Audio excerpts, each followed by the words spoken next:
როგორც მოგეხსენებათ, 11 ოქტომბერს საქართველოს ნაკრები ესპანეთს ესტუმრება. ამ მატჩში ქართველებს რამდენიმე პრობლემა აქვთ. დისკვალიფიკაციის გამო არ იქნება ლუკა ლოჩოშვილი.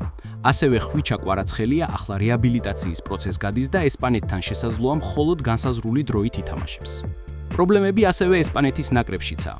შესაძლოა როდრიმ, ნიკო უილიამსმა, ფაბიან რუისმა და ლამინე იამალმა ტრაუმის გამო ვერ ითამაშონ. სანამ გავაგზავნებთ, გთხოვთ დაალაიკეთ ვიდეო და გამოიწერეთ არხი, რათა არხს დაეხმაროთ განვითარებაში. ავიდეთ 500 ლაიქზე. მადლობა. ალბათ ამ მატჩში ხვიჩა კვარაცხელია სასტარტო შემადგენლობიდან ითამაშებს. თუმცა 90 წუთი საეჭვოა, ან შესაძლოა ბოლო წუთებზე ვიხილოთ. ცნობილია, რომ კვარას ტრავმა აწუხებდა, რის გამოც 2 მატჩი გამოტოვა, თუმცა ნაკრებისთვის ხელმისაწვდომი იქნება. PSG-ს ფანები ამ სიტუაციას ეხმაურებიან. არათამაშოთ კვარა ნაკრებში. ის ჯერ კიდევ არ გამოჯამრთელებულა. იმედია ხვიჩა დაისვენებს. სანიოლმა უნდა გაგვიგოს და ხვიჩა არათამაშოს. კვარაცხელია ჩვენს გვჭირდება. ახლა მან უნდა გვილიდეროს. თუ ხვიჩა ნაკრებში ითამაშებს მხოლოდ 1 ტაიმი. ფრანგული გამოცემა წერს, რომ პარი სენ-ჟერმენი სანაკრებო პაუზას შიშით ხვდება. ბოლო თვეებში ტრავმის გამო გუნდს არაერთი ლიდერი გამოაკლდა. ხვიჩა კვარაცხელია უკვე ალიკანტეშია საქართველოს ნაკრებთან ერთად, სადაც ეროვნული გუნდი ესპანეთის წინააღმდეგ მატჩისთვის ემზადება. პარიზელები ფიქრობდნენ, რომ კვარაცხელია ამ სანაკრებო პაუზაზე დასვენება შეძლებდა და ახლა კი კლუბი შიშით ელის, რა მოხდება ესპანეთთან შეხვედრის შემდეგ. შეგახსენებთ, რომ ქართველ შემტევს ბარძაყის მცირე ტრავმა ჰქონდა, რის გამოც მისი მონაწილეობა სანაკრებო მატჩებში გარკვეულ კითხვებს იწვევდა. საქართველოს ეროვნული ნაკრების ვარჯიშზე ხვიჩა კვარაცხელიამ თავი ბურთის საოცარი კონტროლით გამოიჩინა, რაც აქამდე არაერთხელ გვინახავს. ვიდეო რა თქმა უნდა PSG-ს კომაგებამდეც მიმიდა, რომლებიც წერენ: მაგიური კვარა, ის ძალიან გვაკლდა. ნაკრებში ტრავმირებული არ არის, ვერ ხვდები ჩვენთან რატომ არ ითამაშა. გვაკლდა წინა მატჩებში, მაგრამ ახლა როგორც ჩანს კარგადაა.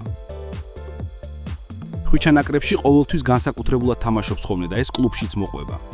ასე რომ საქართველოს გამარჯვებები ჩვენთვისაც მნიშვნელოვანია. იტალიელმა ფეხბურთელმა ექსპერტმა ენრიკო ფედელემ ერთ-ერთ ინტერვიუში ნაპოლის შესახებ ისაუბრა.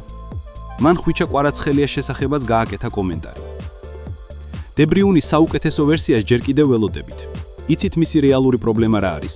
იტალიაში კი ტექნიკური ჯარიმების ხარჯზე თამაშის საშუალებას არ გაძლევენ. წლების განმავლობაში იტალიურ ფეხბურთზე ზეგავლენის მოხდენა მხოლოდ ხვიჩა კვარაცხელიამ მოახერხა.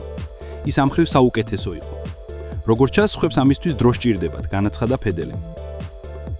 ვარჯიშის შემდეგ ეროვნული ნაკრების მედია ჯგუფთან მზადების პროცესას და მომავალ მატჩებზე გიორგი მამარდაშვილმა ისაუბრა.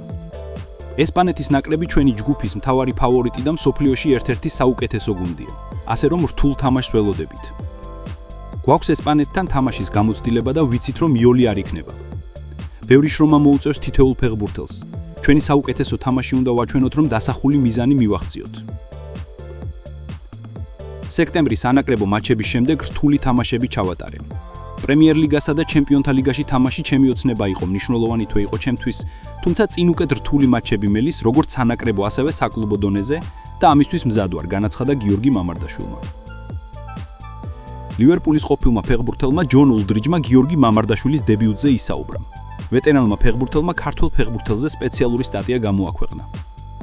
ალბათ გიორგი მამარდაშვილი პრემიერ ლიგაში უფრო მარტივ დებიუტს ისურვებდა. თუმცა საქართველოს ნაკრების ფეხბურთელი შესაძლოა კმაყოფილიც იყოს პრემიერ ლიგაში დებიუტით.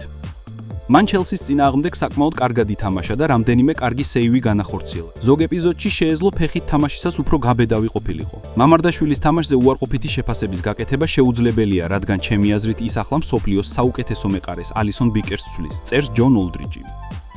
დღეისთვის სულ ეს იყო. თუ მოგეწონათ ვიდეო, გთხოვთ დაალაიქოთ და გამოიწეროთ არხი, რათა არხს დაეხმაროთ განვითარებაში. ავიდეთ ტრადიციულ 500 ლაიქზე. მადლობა ყურადღებისთვის, დროებით.